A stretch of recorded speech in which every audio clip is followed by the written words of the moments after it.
Welcome, comrades, to the Beastmen versus the Dwarves. Now, I know I haven't posted an online battle for a while, and that's just because I haven't been playing Warhammer a great deal lately. Occasionally, I do need a little bit of a break from it, because I do obviously spend a lot of time in the game. And I do enjoy lots of other types of games. I've just been finishing off Mass Effect. I've had a little bit of Guild Wars too, but I'm back having a few online battles every now and again. To my Beastmen army then, I've got 4 units of Goreherd with shields, because they have higher melee defense and will last a bit longer against the dwarves. I have left a bit of a gap between my units to avoid too much artillery damage, in case they did have any. So I've got 4 units of those as kind of my front line. They don't have armor piercing, so they're not going to do a great deal of damage, but they're more a holding unit for my big ass flanking attack. I've got 2 units of normal Goreherd, and then on this side I've got 2 units of Minotaurs with shields. Shields, of course, to avoid any missiles that may come my way. So that's my secret plan, although it's not very secret because I'm making it very obvious that I'm going to try and flank him. And I've also got some Harpies on the right there to try and stop any artillery or missiles. But overall, my plan is a very simple and obvious one. I'm just going to flank around with this, use all these boys as a holding unit for that. And then on the left, I've got a simple little flanking force as well, just some more Minotaurs with shields and a Gorball. They're going to make their way around this side. I've also got some Centaurs with throwing axes for their armor-piercing, harassing damage. And my general, of course, is the one and only Kazrak the One-Eye, and I've popped him on a chariot, as you can see. And that pretty much concludes my Beastmen army. There is a large rock flying towards my men, and it looks like it has a goblin attached to it. Look at him go! Oh, he's killed one. Oh, he smashed his arm off. Come on, get up! You can still fight with one arm, you little bitch. The Dwarf army is lots of Longbeards across the front line, a good front line unit indeed. They are certainly going to outmatch my Goreherd with shields. So that's his front line. On the edges, he's got a unit of Dwarf warriors here. They've got a bit of charge defense, they'll be handy. He's also got some rangers and Ulthuar's rangers with great weapons. I assume just so that he has some kind of unit with armor piercing. He's got the warriors of Dragonfire Pass, another pretty strong infantry unit. His general is a Rune Lord. And then on the far flank, he's got some miners. I guess he had the money left over, a bit of a random choice. And then at the back, he's got a lot of anti-large units. He's got Iron Drakes here with torpedoes. He's got his Goblobber. He's got 3 units of Slayers, one of them being the Dragonback. So he's got lots of anti-large ready to deal with all my beasts. Now, this guy did pull a bit of a dick move in that he did what's called counter-picking. If you don't know what that is, it's when someone waits for you to choose your faction and then they choose theirs based on what you chose. And then they'll choose a faction that has an advantage over yours, i.e. the Dwarves against the Beastmen. The Dwarves have a lot of armor and a lot of leadership. The Beastmen have the exact opposite. So Beastmen can't stay in the fight for very long. Dwarves can stay in there for a hell of a long time. So it's asymmetrical, this game. Some factions are just better against others. And people play on that and exploit that. And it's pretty shitty, to be honest. I wish there was a mode that just chose your faction for you. That would be interesting. Normally I would leave when people do that, but I have beaten the Dwarves as the Beastmen many times, so I thought I'd just give him a bash and punish him, essentially, was my aim. Bringing in my Harpies here to try and tie up this damn artillery, stop it firing at my boys. Looks like they've mostly missed it though, well done. Slayers, of course, they're going to absolutely waste my Harpies, but just tying them up a bit before my main army arrives. Obviously it's a bit of a suicide move, and I'm okay with that.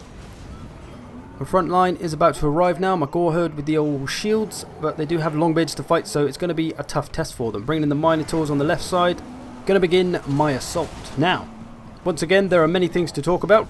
Warhammer 2, the Dark Elves trailer has been released. Haven't done any gameplay yet, but we shall see some at some point, I am sure. Once again, though, they've done a pretty good job of making the elves look cool. I've never really been that into elves, as I've stated before, but the Wood Elves were pretty cool, I did enjoy them, and the Dark Elves are looking pretty sweet too. I really should be pulling my Minotaurs back here, but I think I'm a little bit rusty at the moment because I haven't really played too much.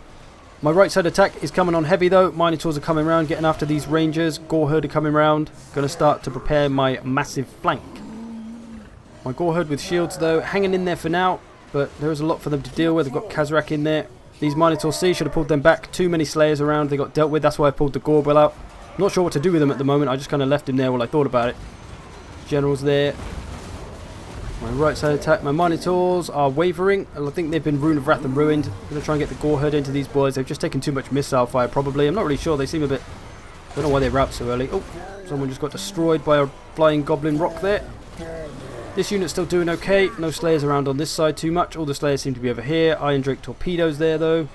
Gorball still stood there doing nothing. What am I doing? Don't even know anymore.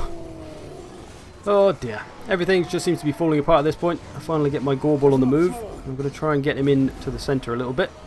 On the left, we've finally broken some Rangers. The other one's just about hanging in there. Oh, no, they're wavering now. I think they just took a shot from their Goblobber, which affects leadership, so it might be getting rid of them that way. I've beaten the crap out of his general here, though. I got Kazrak into his general with his chariot, and he just seems to be mowing him down, quite literally.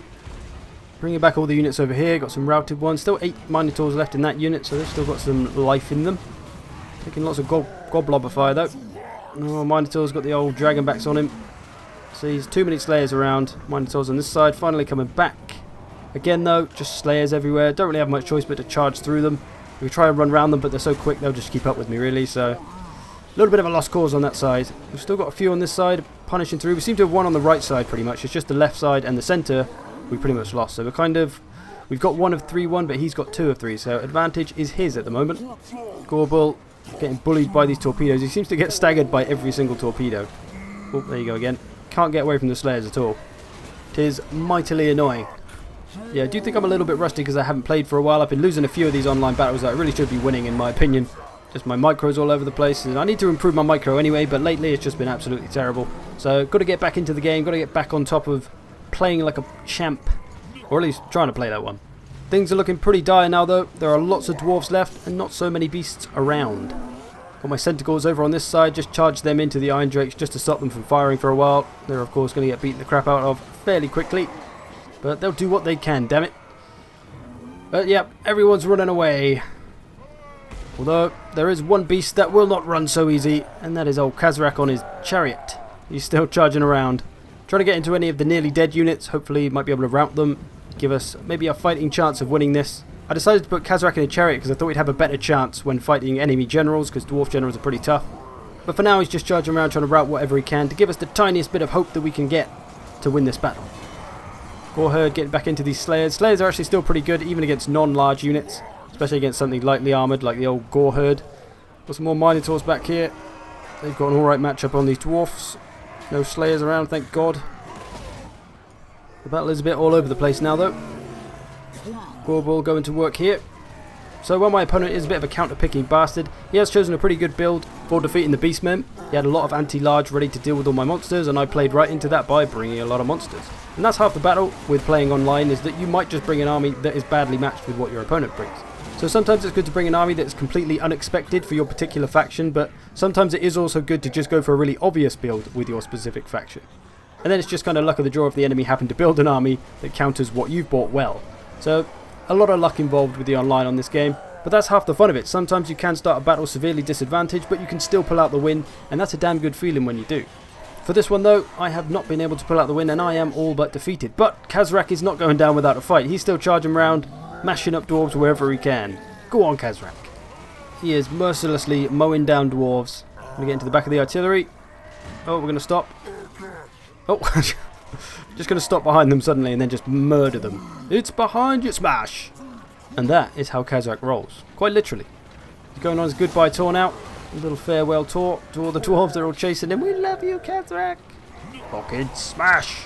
Oh, a nice slice there. Took out a few dwarvies. Anyway, while Kazarak does his farewell tour, there is the other big thing to talk about. Norska. The Icy Viking Death Faction are on their way, and they look pretty damn awesome. See, I told you all it was going to be Norska. You were all like, it's going to be the Skaven. I was like, nah, it's going to be Norska, guys. Come on. Oh. In all honesty, I'm not very good at keeping up with news of things, so I didn't know they'd hinted at it being Norska when I said, oh, it's going to be Skaven. I was just wishful thinking, I think. I want me some Skaven, damn it. These dwarves cannot catch Kazarak to save their life, and he's not going anywhere. He's still... Oh, fucking hell. Torpedoes coming in there. They're going to pay for that. Go on, Kazarak. Get those torpedo bastards. Oh, splonk. That's right, splonk. Kazarak still on a warpath. Not look at them all chasing him. He's not going down without a fight. I'm literally just having some fun now, just charging around. I refuse to concede defeat. There is always hope. I see a unit that's wavering. They're surely going to be routed from a charge. Oh, bastards. They're going to rout. They're going to rout. They're gone. Nice one, Kazarak. See, if we can just do this to every other unit, we'll be fine. So it's going to take about 30 minutes. It's fine. But yeah, I have a particular affinity for Vikings. I like Viking factions. I love the Jutes in Attila. Oh, that Goblobber is working for me, I think. Just absolutely smashed. No, they're gone as well. See, there's 2 units routed. There's still hope. There's still hope here. It's not over till it says valiant defeat on the screen. And it's the end. We have lost. A valiant defeat by the dwarves. Semi-good game to my opponent, bar the counter-picking. In fairness, he didn't really do a great deal. It's pretty much just his anti-large running around that pretty much won it for him. His main line just stayed stood there. He pretty much just got the Slayers into my Minotaurs, and that was enough to take me out. And for him, fair play, you know, it works. I'm not taking anything away from him, but I think this was definitely a winnable battle. I should have kept my Minotaurs back a bit longer and tried to take out those Slayers with all my Goreherd and stuff. You can see the kills on the Minotaurs. It's just not enough for what I paid for them. They really needed to be the ones to win the battle. Most of my other units did alright killing dwarves, considering they were dwarves. So he neutralised my biggest threat well, and that is what won the day for him. And that and my terrible microing, of course. So yeah, I should have sent the Goreherd around the sides, maybe just got the Minotaurs into the front line a little bit to help them out until the Slayers came over, and then pulled them back. That would have meant the Slayers were then fighting my frontline units as well, and the Goreherd could have come round, flanked them, and then the Minotaurs could have come in, just overrun everything. Because once those Slayers were dead, they would have had nothing to defend my Minotaurs. But I wasn't able to pull it off, and this motherfricker got the victory today. Thanks for watching. I hope you've enjoyed this. I'll see you in the Norscan future.